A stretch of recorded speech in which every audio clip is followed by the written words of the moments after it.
Assalamualaikum warahmatullahi wabarakatuh. Bagaimana kabarnya teman-teman di rumah? Alhamdulillah, semoga senantiasa sehat ya. Nah, kami di sini dari kelompok 11 akan mempresentasikan tentang tata surya bulan. Perkenalkan, anggota dari kelompok 11 yang pertama ada saya sendiri, Ulin Fatimatuz Zahro dengan NIM 202033052. Kemudian ada Mbak Cindy Wahyu dengan NIM 202033056.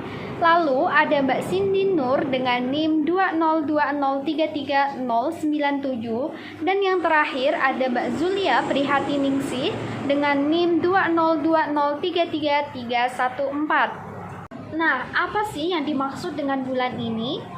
Jadi, bulan merupakan benda langit yang terdekat dengan bumi, sekaligus dia merupakan satelit alami dari bumi.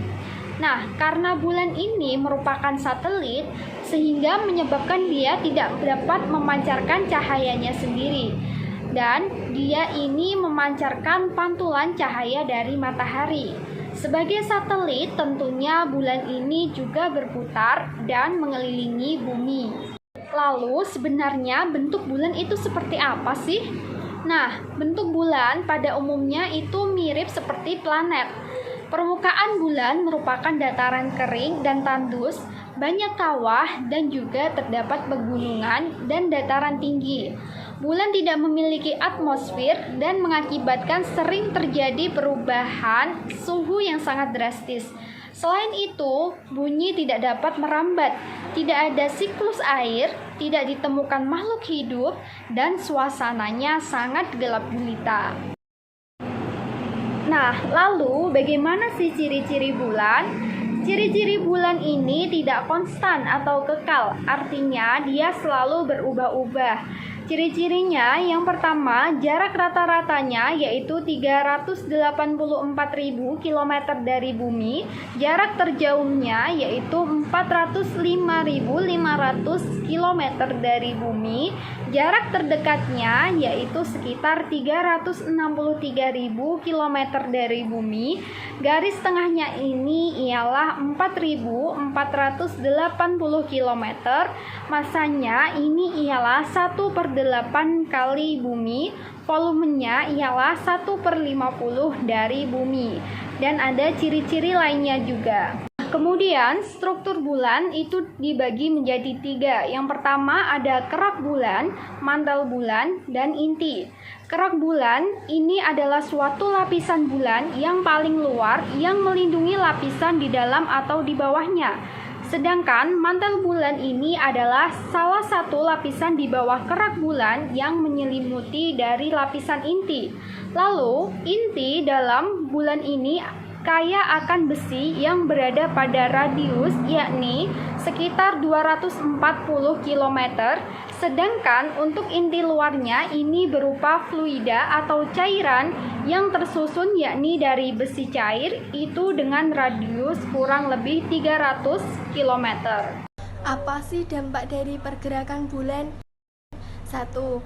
Pasang surut air laut. Pasang adalah peristiwa naiknya permukaan air laut, sedangkan surut adalah peristiwa turunnya permukaan air laut. Pasang surut air laut terjadi akibat pengaruh gravitasi matahari dan gravitasi bulan. Bumi berotasi pada sumbunya, akibatnya daerah yang mengalami pasang surut bergantian sebanyak 2 kali. Ada 2 jenis pasang air laut, yaitu pasang purnama dan pasang perbani.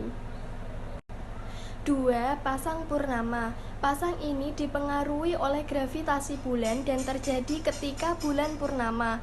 Pasang ini menjadi maksimum ketika terjadi gerhana matahari. Hal ini karena dipengaruhi oleh gravitasi bulan dan matahari yang mempunyai arah yang sama atau searah. 3. Pasang perbani, yaitu ketika permukaan air laut turun serendah-rendahnya. Pasang ini terjadi pada saat bulan kuartir pertama dan kuartir ketiga. Pasang perbani dipengaruhi oleh gravitasi bulan dan matahari yang saling tegak lurus. Selanjutnya ada fase-fase bulan yang mengelilingi bumi selama 1 bulan. yaitu pada hari pertama ada bulan baru, pada hari keempat ada bulan sabit, pada hari ke-8 ada bulan perbani, pada hari ke-11 ada bulan cembung, pada hari ke-14 ada bulan purnama, pada hari ke-17 ada bulan cembung, pada hari ke-21 ada bulan perbani, dan yang terakhir pada hari ke-25 ada bulan sabit. Selanjutnya ada pengertian-pengertian dari fase-fase bulan, yaitu yang pertama ada bulan baru. Pada fase ini sisi bulan yang menghadap bumi tidak menerima cahaya dari matahari, sehingga bulan tidak dapat dilihat dari bumi. Fase ini terjadi di hari pertama ketika bulan berada di posisi 0 derajat. Yang kedua ada fase sabit muda. Pada fase ini, kurang dari setengah bagian dari bulan yang menyala selama fase ini berlangsung. Bagian bulan yang terlihat dari bumi semakin lama akan semakin besar. Fase ini terjadi pada hari keempat ketika bulan berada di posisi 45 derajat jika dilihat dari bumi. Maka, terlihat penampakan bulan yang melengkung seperti sabit. Yang ketiga ada fase kurtual. Pada fase ini, bulan tampak seperti setengah lingkaran.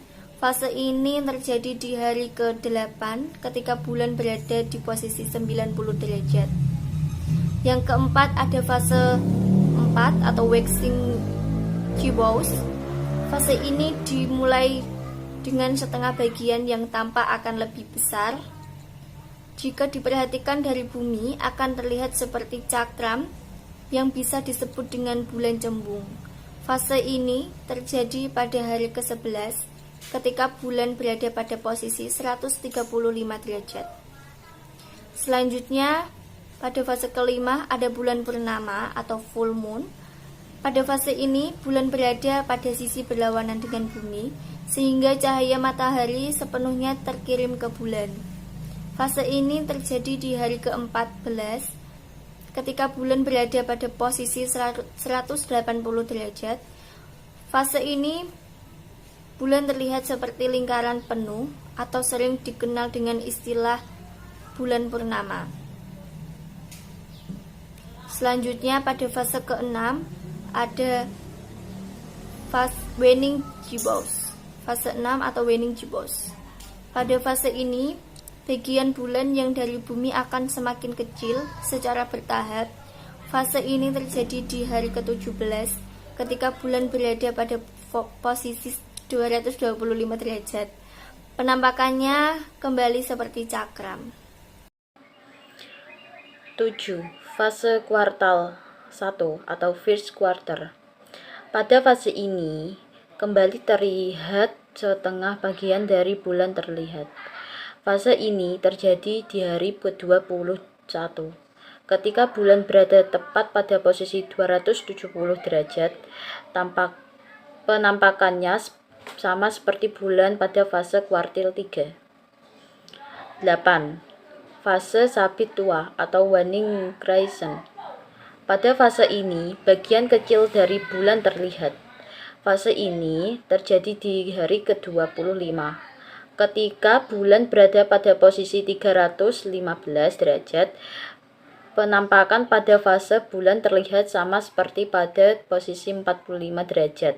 Bulan tampak seperti sabit. Selanjutnya, fungsi bulan. Bulan bukan hanya sebagai pajangan untuk menghiasi malam di bumi. Kalian tentunya akan sangat bersyukur jika mengetahui fungsi utamanya. Berikut fungsi bulan bagi planet bumi. 1. Melindungi bumi dari hantaman benda langit seperti komet dan asteroid. 2. Mengontrol kecepatan rotasi suatu planet karena efek gravitasional tidak wave. Dalam sejarah bumi, efek ini memberikan keuntungan kepada bumi karena menurut perhitungan fisika, bulan memperlambat rotasi bumi. Yang dulunya bumi berrotasi dengan cepat, atau bulan saling menyeimbangkan kecepatan. 3. menyeimbangkan perputaran siklus air laut yang menyebabkan pasang surut. 4. Meteor yang menuju ke bumi diblok atau dialihkan melalui gravitasi bulan serta gaya magnetik bulan. 5. Memblokir radiasi sinar ultraviolet yang berefek buruk bagi tubuh manusia yang tinggal di bumi. 6. Membantu kita melihat di malam hari. 7. Tanpa bulan, bumi berputar 10 jam sehari.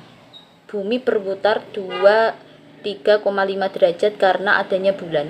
Jika tidak ada bulan, maka bumi berputar dalam bentuk tegak lurus. 8. Seandainya tidak ada bulan, negara Inggris hanya punya 2 macam musim, yaitu musim semi dan musim gugur. Di daerah kutub, utara dan selatan, matahari tidak bisa terlihat di langit. Nah, demikian presentasi dari kelompok 11. Mohon maaf apabila ada kesalahan. Terima kasih. Wassalamualaikum warahmatullahi wabarakatuh.